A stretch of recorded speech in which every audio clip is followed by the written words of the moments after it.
there have been a lot of announcements over the past couple months. Tony Hawk's Pro Skater 1 and 2 remake, the Game Gear Micro, the freaking PS5, which by the way, I'm totally on board for. But amidst all these, there was one thing I've been itching to see announced: Crash Bandicoot 4. The Insane Trilogy, in my eyes, was fantastic, and it allowed me to experience those games for the first time. I loved the first one, and the sequels, while really good, were a bit lacking.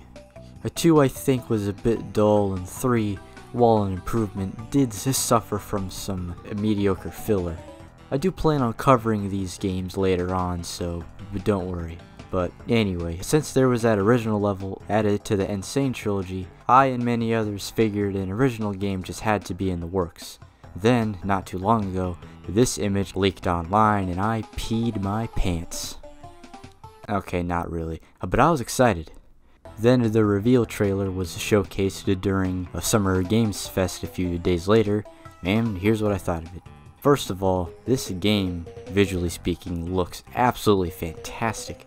I thought that they would stick with the look of the trilogy, but no. They decided to do something a lot different and it paid off in spades.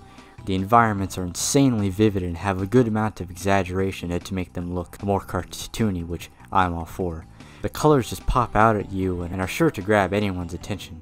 Since this game is based around time travel, again, there ought to be a lot of visual variety throughout the game due to the multiple time periods. I mean, I barely need to say anything else. The trailer speaks for itself.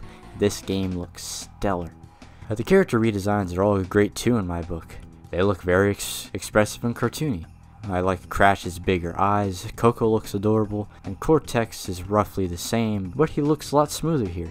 They stay true to their original designs, which is good, so no tribal tattoos to be found, thankfully.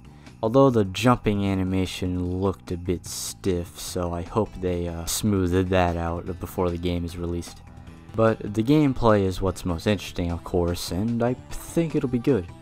They're sticking with the linear hallway design, and the boxes are shown here, so it'll definitely play like the original 3 games. They also showed the river raft here, so that's kept obviously, which I'm fine with. I quite liked those sections in the original 3 games.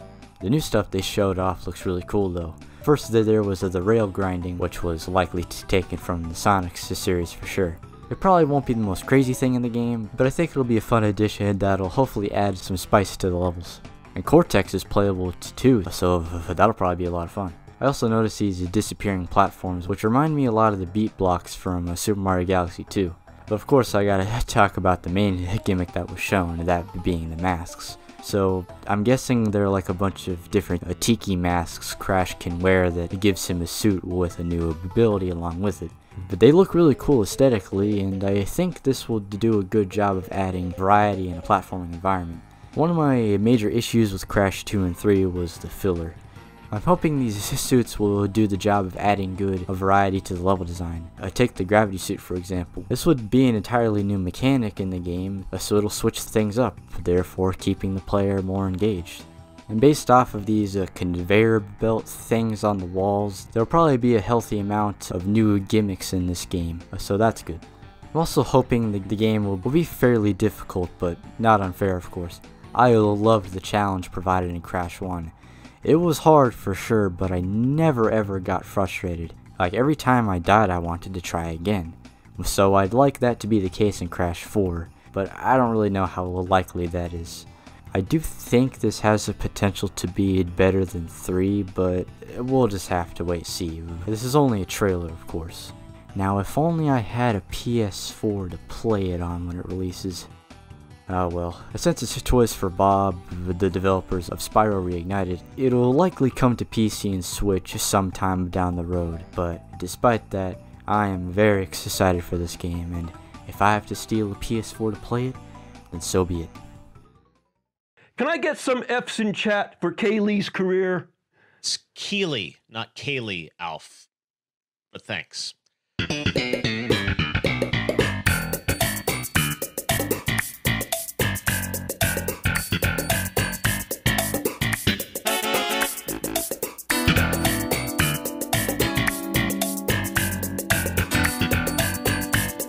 Hatsune Miku.